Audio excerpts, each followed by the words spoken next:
If you were to picture London in the Middle Ages, you might imagine the Tower of London, Westminster Abbey, or Guildhall. But scratch under the surface and there's lots more evidence of this medieval metropolis.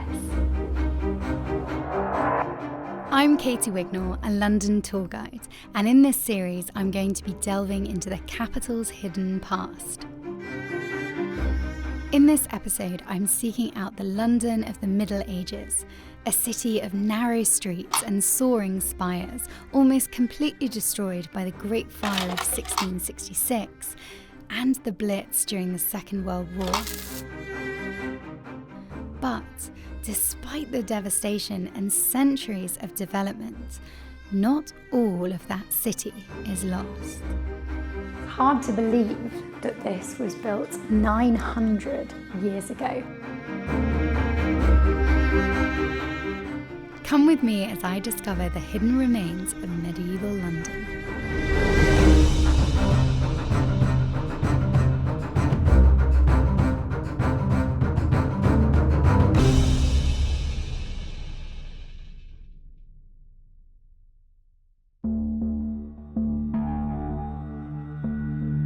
Our search begins at a site that was back in the 14th century in the countryside, just outside the boundary of the medieval city. The story of Charterhouse stretches back to one of the darkest periods in European history. In 1348, a terrifying disease swept through London. Today we know it as the Black Death. Thanks to the overcrowdedness and unsanitary conditions of the city, it spread alarmingly quickly, with hundreds dying every day. By 18 months, 40% of the city was dead. Here in Charterhouse Square, I'm standing on the site of one of the largest mass burial pits. It's thought that up to 50,000 bodies are buried in unmarked graves right under my feet. They remained uncovered until 2013, when work on London's Elizabeth line began in the area. During the construction of Crossrail, workers came across this macabre site, and one of the skeletons is on display at Charterhouse.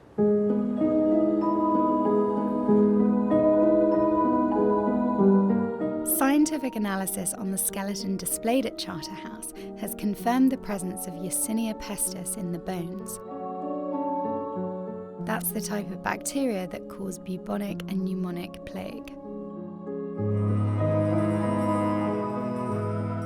It's surreal to think that this person died during the Black Death, but thankfully we do actually know a little bit about him.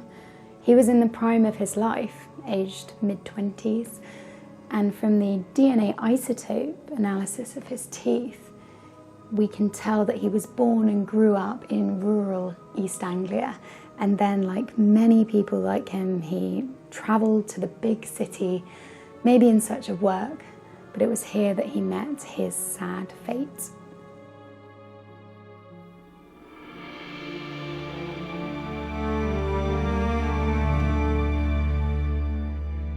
Not long after Europe was released from the worst ravages of the Black Death, a Carthusian monastery was built on this spot, founded by a courtier and favourite of Edward III. It began as a small chapel in 1371 and developed piecemeal over the following decades. Most of the original medieval structures are gone, but not all of them.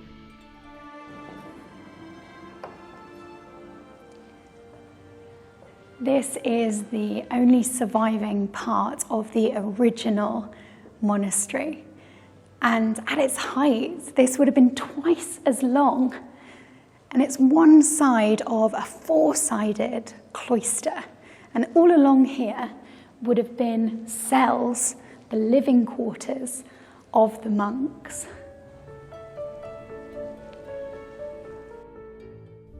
The cells are now gone for the most part, but the elaborately decorated doorways for some of them can still be seen. The purpose of Carthusian life was total withdrawal from the world, and the monks spent most of their time in isolation in their tiny rooms. They followed a strict timetable of daily prayers, but rarely saw each other. Only on Sundays would they come together to dine and discuss business.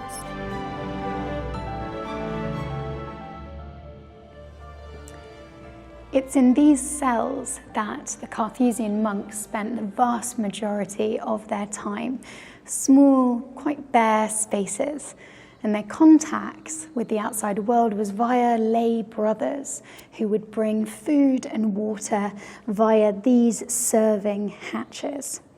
Also, anything that needed to be taken out of the cells, human waste, would come from these serving hatches.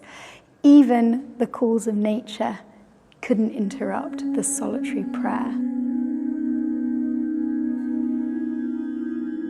The museum here houses a remarkable document showing that the cells were arranged in a large square around the cloister, a layout copied from other Carthusian monasteries.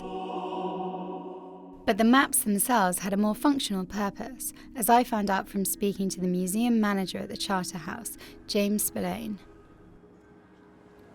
So we're looking at this amazing facsimile of a 1430s map. Can you explain a bit what we can see here? Of course. What we've got here is the great cloister of the Charterhouse, the London Charterhouse, the Carthusian monastery, which was founded at the end of the 14th century. It took more than 30 years to complete the building of this, but around the great cloister, what they've ended up with is 25 cells, each for an individual Carthusian monk.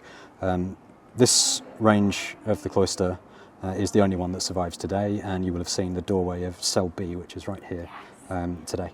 At the top of the map, which confusingly is the south, those are the church buildings, which were mostly demolished during the Reformation. And what's this area in the middle of the cloister? Well, that's the whole purpose of the map. It's a plan of the monastery's running water system. So at the bottom of the map in the north, you've got springs rising up in Islington, and then pipes that are bringing water all the way up to the Charterhouse, serving running water for each of the monks in their cells, and also the service buildings, the kitchens, which are up here. In the middle of the cloister is the conduit, which is storage for the water. So it seems unusual to have such a clear depiction from this early in London's history. Is this very rare? It's unusual to have an image of a medieval building like this, because maps simply didn't exist in 1430s London. So this is a technical document mapping the pipes of the water system, but the value to us as historians today is that it's the earliest depiction we've got of a really significant London landmark, the London Charterhouse. The monastery was eventually dissolved as part of Henry VIII's religious breakaway from the Pope in Rome. As a result, much of the original complex was absorbed into later mansions built for the wealthy nobility of Tudor and Stuart England. There are only a few places where the medieval stonework survives. We're going to see one of the earliest surviving courts within Charterhouse.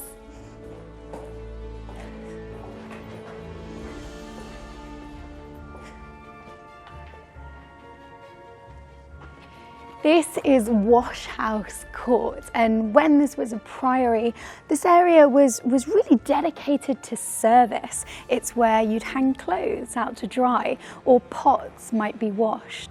But it's also here that we can appreciate the many layers of the history of Charterhouse. On this side, the white stone is thought to have been part of the original monastic buildings, whereas on this side you have red brick, and this dates from around the 1520s, right before this place was shut down. Refusing to bow down to Henry VIII's religious authority as the new head of the Church of England, the prior was hanged, drawn and quartered at Tyburn, and 10 monks were sent to Newgate Prison. Some believe the letters IH that form part of the decorative brickwork refer to the Latinised name of the last prior, John Houghton. If so, it was a small act of resistance by the mason.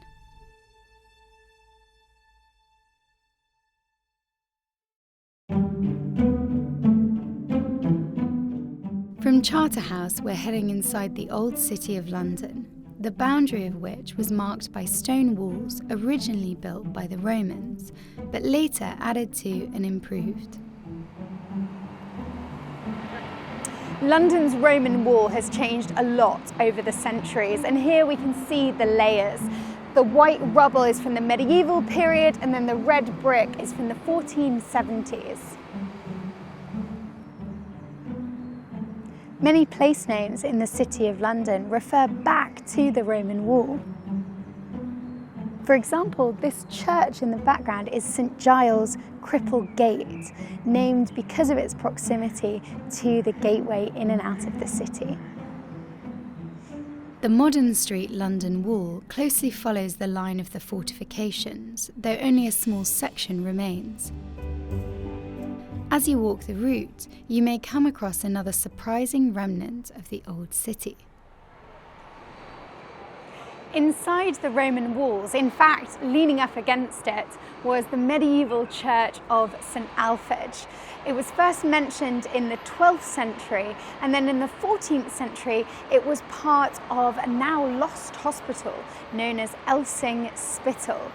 Today, all that remains is this medieval tower, another victim of King Henry VIII's reforms in the 16th century. The London Wall extended down as far as the Tower of London, the fortress which guarded the medieval entrance to the city and the crucial crossing point, London Bridge. The bridge that existed in the Middle Ages no longer stands, but fragments of it do exist, if you know where to look. This is the church of St Magnus the Martyr, and while it's been rebuilt since the medieval period, what you can still see is this archway, and this was the pedestrian entrance onto the old medieval London Bridge. Just imagine the millions of Londoners who have passed through here over the centuries. But there's more evidence hiding here. These stones, which you could so easily walk past, were part of the old medieval London Bridge. And while we don't know exactly when these date from, the London Bridge started construction in 1176. That bridge lasted throughout the Middle Ages and survived the Great Fire, which destroyed most of the city. But a new London Bridge was finally opened in 1831, just 30 metres upstream from the original crossing point. That was replaced by the modern London Bridge in the 1970s. That's the one that we'll have to use today as we cross the Thames. If you walked over the old London Bridge, weaving between buildings and shops built onto the structure, no space was wasted. You'd find the homes of some of the country's rich and powerful on the South Bank. Around this corner lies one of the most magnificent buildings of medieval London. Overshadowed by modern office blocks, this is the last remaining section of Winchester Palace. It was built in the 13th century for the all-powerful bishops of Winchester as their London home. What we can see here are the remains of the Great Hall, which originally stood right on the bank of the Thames. The gable wall of the hall has doors which led to the buttery, pantry and kitchen, and it has a magnificent rose window. But this area had a darker side. Connected to Winchester Palace was the notorious Clink prison, where over centuries hundreds of petty criminals, people owing debt, and the local sex workers were held in awful conditions. Interestingly, the Bankside sex workers were actually regulated by the Bishop of Winchester. Their nickname, the Bishop of Winchester's Geese.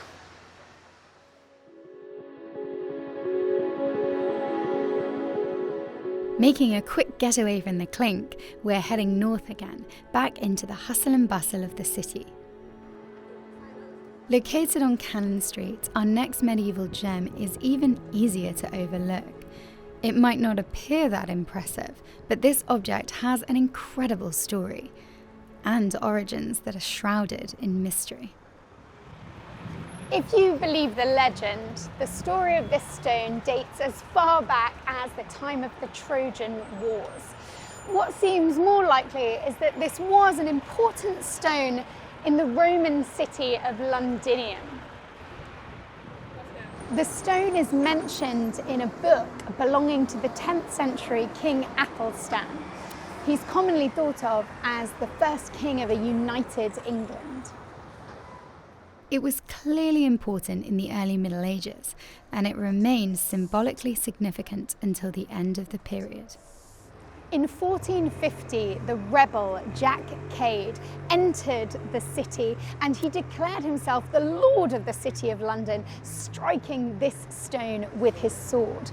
It was a scene that was later dramatised by Shakespeare in his play Henry VI. If the London stone was at the heart of the city, then for centuries, one of its key arteries was the River Fleet. The river formed the western boundary of the Roman city and was navigable for centuries, allowing small boats from the Thames to sail up into the city and unload cargo. In the 13th century, the river was called the River of Wells, as people used to draw water, giving us the names of places like Clerkenwell.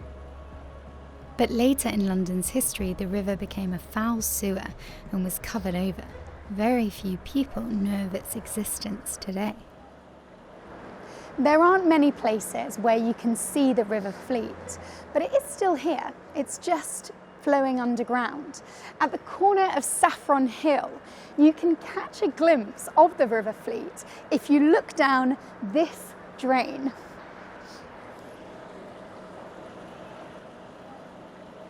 The River Fleet became part of the present-day sewer system with the construction of Farringdon Road in the mid-19th century.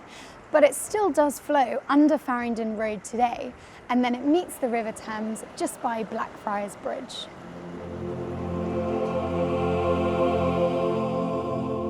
Outside the old city once again, we're almost back where we started, in open countryside north of the medieval walls. It was here, in the middle of the 12th century, that the Priory of St John was founded on 10 acres of land granted by a local Norman baron. This site became the headquarters of the Order of St John in England, better known as the Knights Hospitaller. The monks who lived here took vows of poverty, chastity, and obedience, and were expected to fight in the Holy Land if called upon. Where I'm standing now would have been a large enclosed community, and the gateway to the precinct was just up ahead. And this area would have been used for gardens and kitchens, and a place where the knights would have processed through on their way east to the Holy Lands.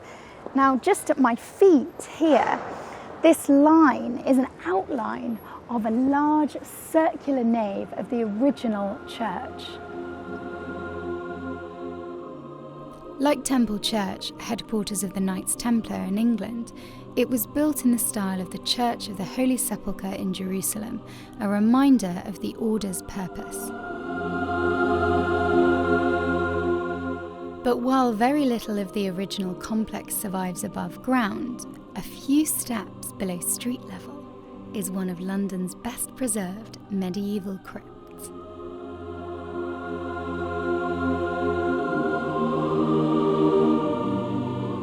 Hard to believe that this was built 900 years ago.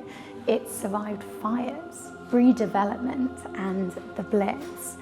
The round arches from the Romanesque period give way to pointed ones, showing the changes in fashion in the 12th century.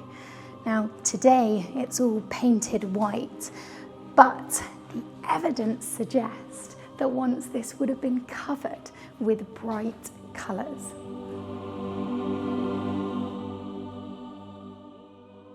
The stained glass windows down here are backlit by artificial lights, but it gives you an idea of how this space would have felt in the 12th century, when the windows would have been at ground level.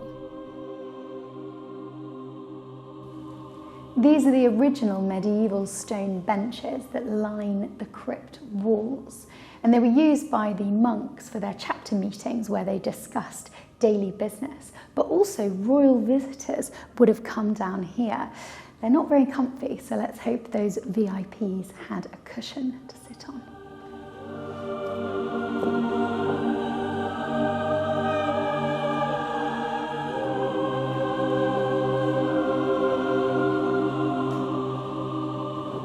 This rather macabre effigy shows William Weston, and he was the last prior of the Order of St. John. When alive, he was a very preeminent member of Henry VIII's court, but this all went wrong when Henry decides to break with Catholic Rome. On the very day that William finds out that the priory is to be dissolved, he apparently dies from grief, and he's shown here emaciated. This skeletal form is a reminder that despite your status, everyone will return to bones and dust. Luckily for us, there are many fascinating medieval buildings in London that haven't crumbled away to dust just yet. And the legacy of the old city can be seen and felt all around as you explore the capital, in the street names, places of worship, and centres of power. I hope you enjoyed this video about the remains of medieval London, and if you want to know more about the Order of St. John, we have a whole episode coming up about the Knights Hospitaller. Don't forget to hit subscribe, and I'll see you next time.